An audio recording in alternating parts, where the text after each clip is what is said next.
Theaters, you get bigger things. Please, when you're on TV, can you mention, like, do you have Peacock Pride? That'd be awesome. All right, so up next, we have our very own Professor Steven Cicirelli. Steven Cicirelli teaches the writing program here at St. Peter's. He received a BA from St. Joseph's University and his MFA from Columbia University. While he was an undergraduate, his comedy writing received recognition from The Late Show with David Letterman. His fiction and nonfiction have appeared in Crimson and Gray, Quick Fiction, and the Brooklyn Rail.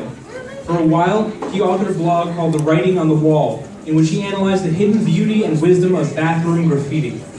Professor Cicirelli loves animals, his family, and his church, and he is always looking for new ways to prepare kale. He is currently working on a novel about a philosophy genius and her father, some of which you'll hear tonight.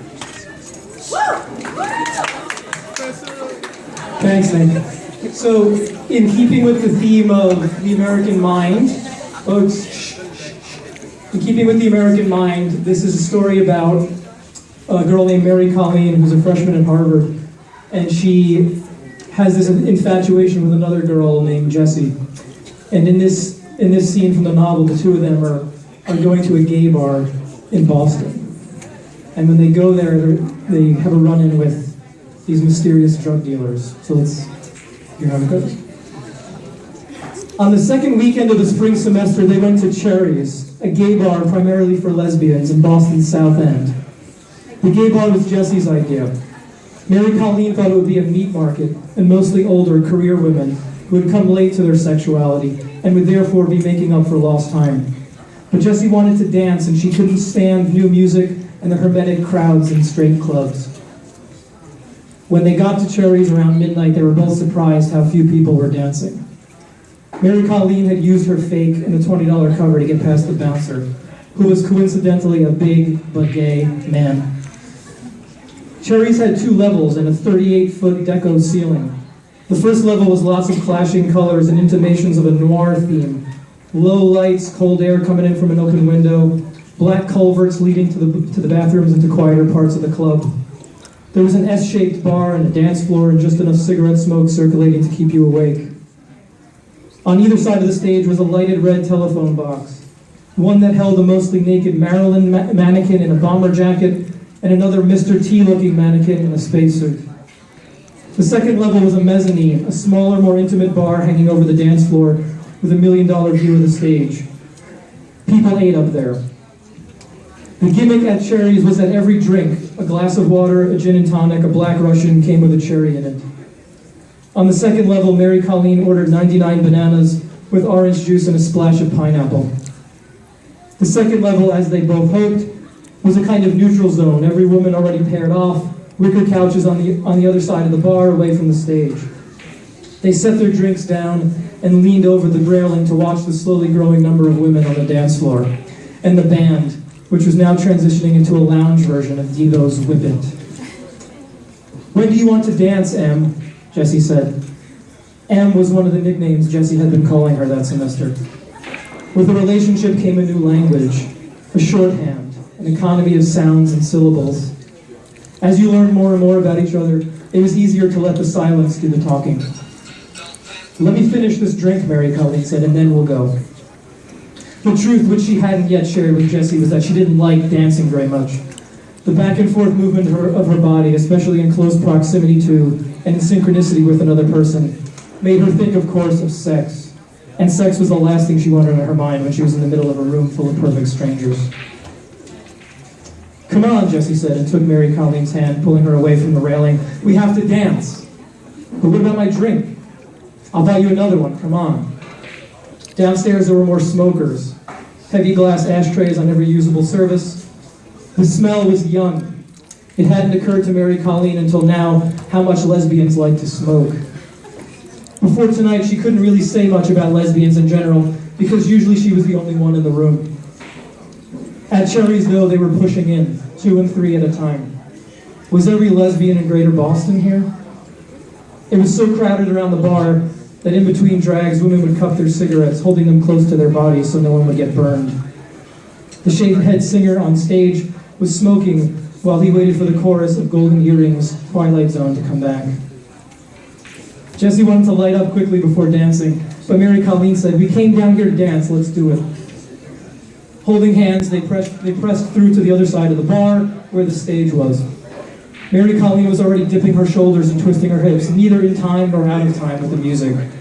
"Wait until we get out there," Jessie said, nudging her. "You're embarrassing me." They found a spot in the corner near Marilyn Monroe in the phone booth. On one side of them were three girls a little older than they were, dressed in rave clothes. Here are the drug dealers. Loose cotton tees, homemade jewelry, and breakaway basketball pants. They were dancing and smoking at the same time, laughing.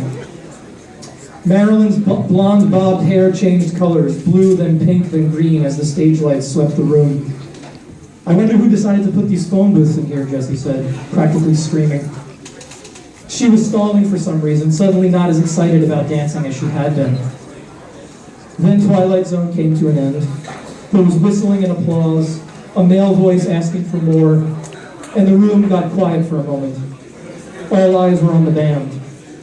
The keyboard player, an Asian woman, started tapping out a delicate introduction that would become Ice Ice Baby.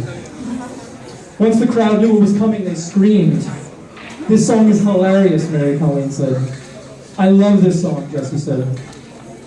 Before they knew it, the three rave girls had converged on them, and the dancing came naturally. She and Jessie stayed close to each other and waved their hands in the air, and the rave girls circled around them but didn't touch. The girls' dancing was more suggestive, full-bodied. A lot was happening below the waist. One of the girls with an ear cuff and chain, a fad at Harvard, was looking at Mary Colleen, perhaps in recognition of something. Mary Colleen put her arm around Jessie. Jessie was the right amount of drunk now. She got closer, set her hand on Mary Colleen's rib cage. Mary Colleen turned into a ball of electricity in her hands. They had never kissed each other on the mouth in public, but the anticipation of it there in the cool, wide-open room was better than the kiss itself. Jessie shimmied out of her girlfriend's arms and took a step back. Just then, one of the rave girls, while the singer rapped "Ice Ice Baby, Vanilla Ice Ice Baby," leaned in between them and tried to introduce herself. Neither Jessie nor Mary Colleen had heard her name, but they each introduced themselves anyway. The girl was large, all hips and thighs and breasts. In the dark, even with bold lipstick, her teeth were the color of wet sand. When the song was over, she said, looking at Jessie, "Is it true that When the song was over, she said, looking at Jessie, "Is it true that human beings' brains glow in the dark?" "Excuse me?" Jessie said, coming closer. "I have a good friend who told me that," the girl said. "Yeah, I've heard that too," said the girl with the ear cuff and chain. "Heard what?" Mary Colleen said. The girl who hadn't spoken yet, who seemed to be wearing a wig, said that human beings' brains glow in the dark. "That's absurd," Mary Colleen said. "The brain is not bioluminescent. Bioluminescence serves an evolutionary function. Lightning bugs glow to attract mates. What purpose would be served if the human brain glowed? It's locked inside your skull. No one can see it. The only way to see the entire brain is to remove it from the body, and that kills it. So even if it were bioluminescent, which it isn't, it wouldn't be anymore because it would be dead. Without the bio, there is no luminescence." "Are you guys serious?" Jessie said. "Maybe they're right," hips and thighs told her friends. "When you put it that way," Wig said, "it doesn't make much sense." "Yeah, sorry to bother you guys," Earcuff said. The three of them as a group walked casually, still sort of dancing away from Jessie and Mary Colleen.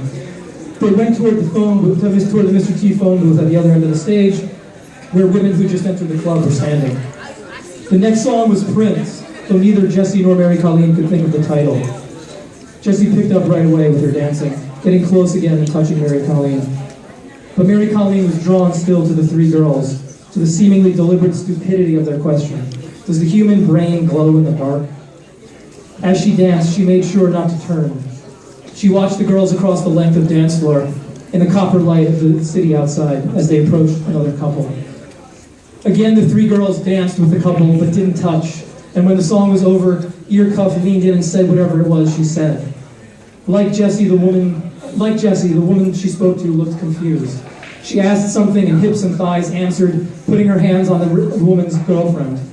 The conversation didn't last long. It ended just as the one with her and Jessie had, with the three girls dance walking to another part of the club. For a while, Mary Colleen had lost sight of them. She worried that they had gone elsewhere to another club. She wanted to understand what they were doing. It wasn't just picking up girls, she thought, because there was a consistency to their approach. Dance one song, don't touch. When the song is over, one girl will move in and talk, the other two chime in when necessary, and if things don't go to plan, walk away as if nothing happened.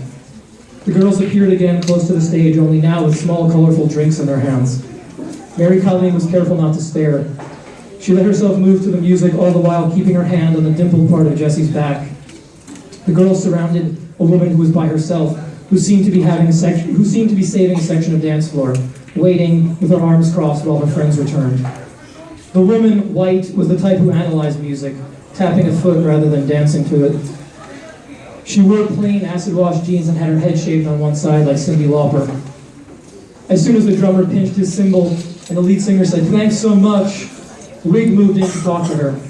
This time Mary Colleen was close enough to read lips. Wig asked about the human brain glowing in the dark. Was it true? And the woman, Cyndi, rather than dismissing the question like everyone else, smiled and nodded and agreed that she'd heard the same thing. She looked cautiously over both shoulders, pretending on the second shoulder to wipe something from her sleeve. The talking continued for another minute, with ear cuff touching her, before the girls escorted her off the dance floor in the direction of the bathrooms. Mary Colleen knew then what was happening. "I will be right back," she told Jesse over the music. "Where are you going?" "Do you want a drink?" Mary Colleen said. "You're not drunk yet?" "I could use one more," she lied. "At least." Thanks.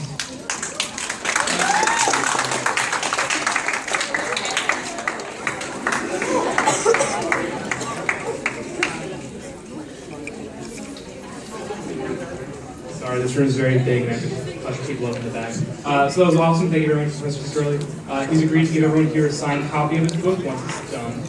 He hasn't actually agreed to that, but he's negotiable.